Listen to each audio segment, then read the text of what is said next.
বিসমিল্লাহিররহমানিররহিম। আসসালামু আলাইকুম। এখন আজকে আমি ভুট্টার থেকে পপকর্ন করে দেখাবো। এটা এখানে এক প্যাকেট একটা ভিজা পরিষ্কার গেঞ্জি নিলাম, কারণ ভুট্টাগুলো একটু মুছে ফেলবো এভাবে যদি ময়লা থাকে এজন্য।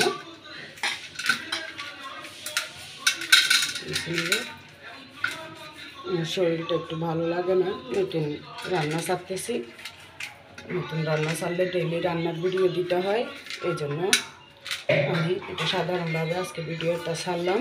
আপনারা কষ্ট হলে একবার হলে দেখবেন, কারণ আমার কোনো এক্সট্রা রান্নার ভিডিও নাই, তাই আজকে ভুট্টার থেকে পপকর্ন করে দেখালাম আপনাদেরকে। যদি ভালো লাগে আমার পাশে থাকবেন, একটা লাইক দিবেন, সাবস্ক্রাইব করবেন। এবার এগুলো পরিষ্কার করার পর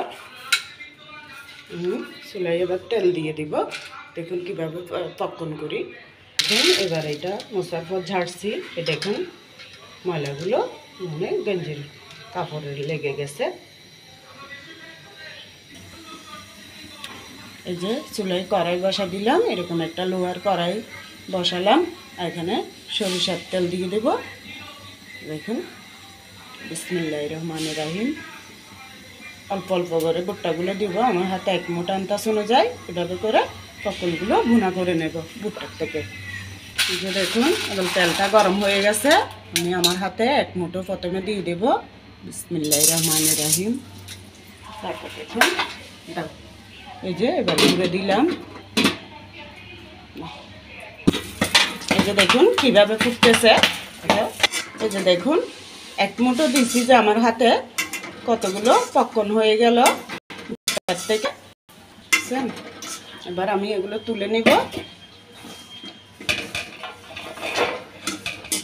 এগুলো ছিটাই সব চতুর্দিকে পরে আরও ছিটাই গেছে। প্রথমেরটা আমি লবণ দিই নাই, এখন একটু লবণ দিয়ে দিব।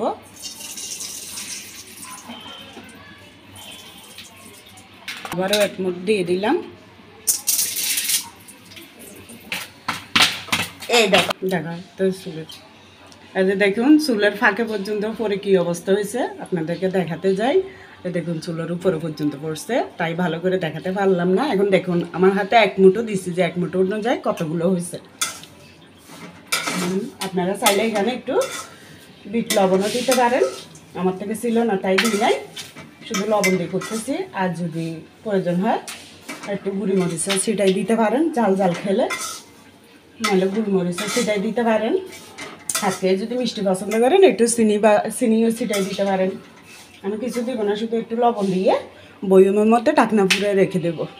এখানে আবার সর্ষের তেল দিয়ে দিলাম, আবার একটু লবণ দিয়ে দিলাম। দেওয়ার পরে এখানে এক মুঠ থেকে বেশি আছে, এগুলো একসাথে দিয়ে দেবো। আপনারা চাইলে এক প্যাকেট একটা বড় হাঁড়িতে দিয়ে এরকম লোহার ইয়েটা দিয়ে একসাথে দিতে পারেন, কিন্তু বড় ইয়ে লাগবে হাঁড়ি, এই জন্য আমি বড় কড়াই টড়াই দিই নাই, ছোটোভাবে অল্পর মধ্যে করছি।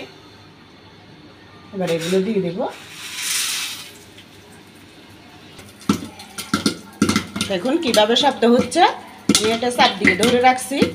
আমি বয়ে কিন্তু ঢাকনা ইয়ে করতেছি না, সরাচ্ছি না, কারণ এগুলো সব ফুটায় তেল তুল সব পরে আমাদের গা শুদ্ধ তেল পরে ইয়ে হয়ে যাচ্ছে। হাতে পড়ছে, এখানে মেয়ের গায়েও পড়ছে।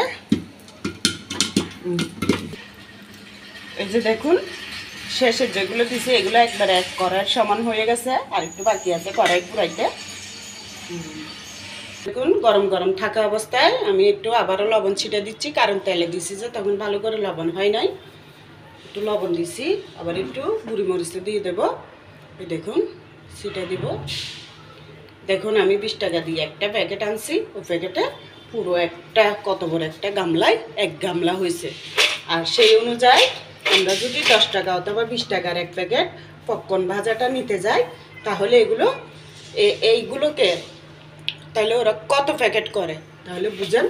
তাচ্ছে বরং ওভাবে না খায় একবারে এক প্যাকেট অল্প করে কিনে এনে আপনারা যদি নিজেরাই এভাবে ঘরে করতে পারেন, একটা কন্টেনার অথবা কোটোর মধ্যে ফুরাই রাখি দিলে বাস, ঠান্ডা হওয়ার পর রাখবেন, গরম অবস্থায় রাখবেন না।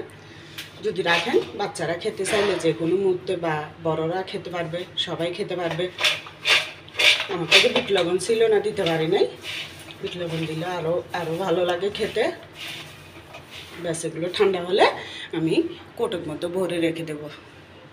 তাই আজকে মেয়ের আবার একটা আবদার মেটানোর জন্য এগুলো করে দেখালাম, তাই আপনাদের সাথেও শেয়ার করলাম। যদি ভালো লাগে একটা লাইক দিবেন, সাবস্ক্রাইব করে আমার পাশে থাকবেন, আমাদের জন্য দোয়া করবেন।